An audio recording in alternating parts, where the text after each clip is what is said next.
Mr.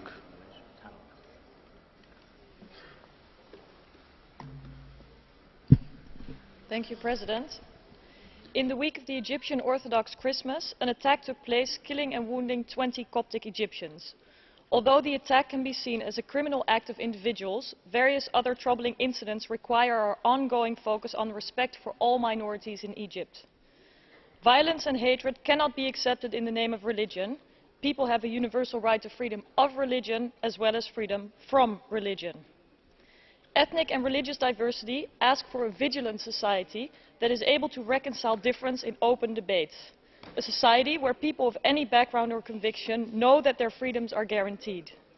An open society can only be realized when the separation of religion and state is implemented in the constitution and throughout the system of government. Security measures cannot be the only means to manage a pluralist society. Yet, state emergency laws have been in place in Egypt for the past 28 years. A free debate is perhaps the most powerful medicine against extremism and violence. Therefore, freedom of expression both online and offline can be seen as the Egyptian government's best tool to solve tensions in society. It is therefore very difficult to understand or accept that around 30 activists, politicians and bloggers were arrested by government forces while travelling to the southern Egyptian town of Naga Hammadi to express their condolences to the families of those killed during the sectarian violence. The arrests are a particularly striking example of what has become a pattern of Egyptian government's interference in citizens' rights to freedom of expression. Something is desperately wrong when people are treated like criminals merely for attempting to show sympathy and solidarity with fellow countrymen. In too many cases, the argument of maintaining the public order is abused. Since 2008, Egyptians have been unable to get an unregistered phone line, but the control is not total. New rules are now in force under which users of Wi-Fi have to pay for a connection for which they need to provide an email address to have a password and a username sent. This allows for active control of users by government.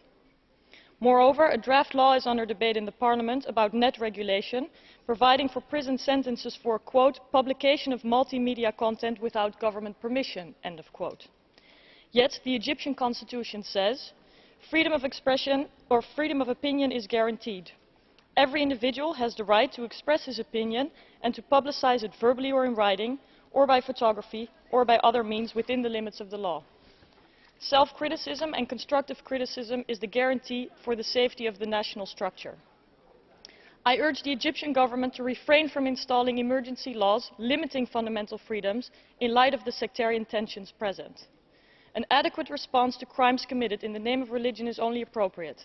However, they should not be used as a reason to repress the population as a whole with laws limiting free speech and expression. Only when the fundamental freedom is safeguarded by the Constitution and all layers of legislation can be free, an open society in Egypt is possible. The Egyptian government should lead its citizens on this road to freedom, and Europe should be its strongest partner in this.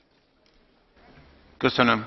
Schaake asszony. Következő felszólaló 2 percben Fiorello Provera úr. Grazie Presidente. La risoluzione che ho presentato prende spunto da alcuni fatti tragici avvenuti recentemente in Egitto e in altri paesi del mondo, proprio ieri in Nigeria, per proporre alla